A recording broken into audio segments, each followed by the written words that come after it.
It has been announced this week that the Health Select Committee will hold an inquiry on euthanasia, this following the Lucretia Seal's right to die case. But a just-released survey released this morning confirms that doctors are already making end-of-life medical decisions for their patients, with 16% withholding treatment to speed up death, and nearly 5% of doctors reporting prescribing, supplying or administering a drug with the explicit purpose of hastening the end of life. Royal New Zealand College of General Practitioners President Dr. Tim Molloy joins me now. Tim, thanks for joining us this morning. It's interesting, isn't it? Because we must have, and we did always know that this was going on, because it is an important part of being a doctor, of caring for people. But this is the first time I have ever seen this written down statistically in a document. Is it the first time you've seen these numbers? Yes, it is. Having said that, the figures are not a surprise.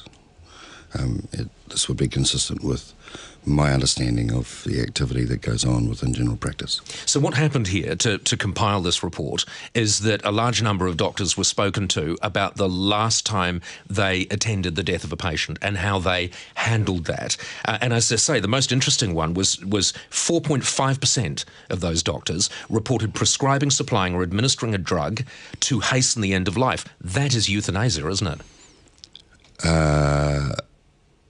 The issue is much more complicated than that. I don't think that 4.5% of doctors deliberately breached the law. The way the question was asked was much more complicated and meant that there was a risk that that might occur in the actions that we take. Is this the concern, though, here? Because at the end of the day, as I see these, and I imagine there is more to it than the report that I've read, but as I look at this, it strikes me that these doctors are actually breaking the law, which is perhaps the biggest reason why we have to look at that law, because these doctors are also doing the right thing for their patients. I don't believe that they're breaking the law, and I don't think that they believe that they're breaking the law. The way the question was asked simply meant that there were a risk that an outcome might occur. The law is clear currently, and in my view, this was not the intent. Professor Glyn Owens said this about the findings. He said, making assisted dying legal does not, by waving some magic wand, miraculously stop it from happening, making it illegal, doesn't miraculously stop it from happening. Rather, it simply means that the practice continues without any clear regulation, guidelines, and, importantly, support for the practitioners involved. There's no question that this is a complex, ethical, moral, and medical decision that we're making. We're making it in the context of family. We're making it in the context of the patient and their wishes. Having a framework in which we can do that more effectively would be hugely valuable.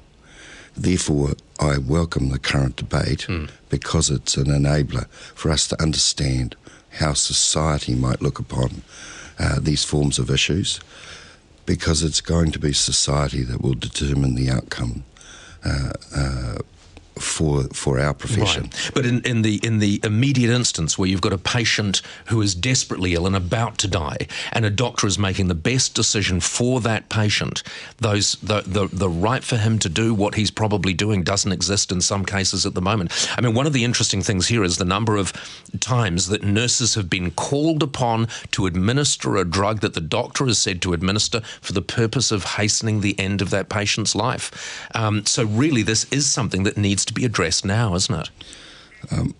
As I say, we would welcome a debate to explore this issue further.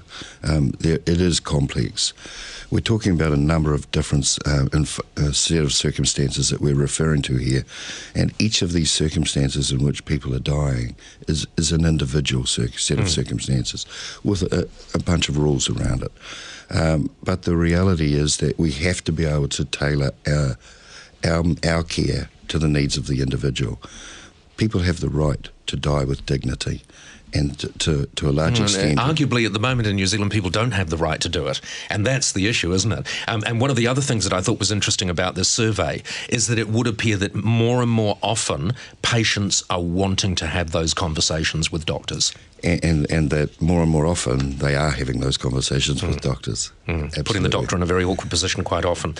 Tim, thank you very much for joining us. Pleasure talking to you, Dr. Tim Molloy, who is the Royal New Zealand College of General Practitioners President.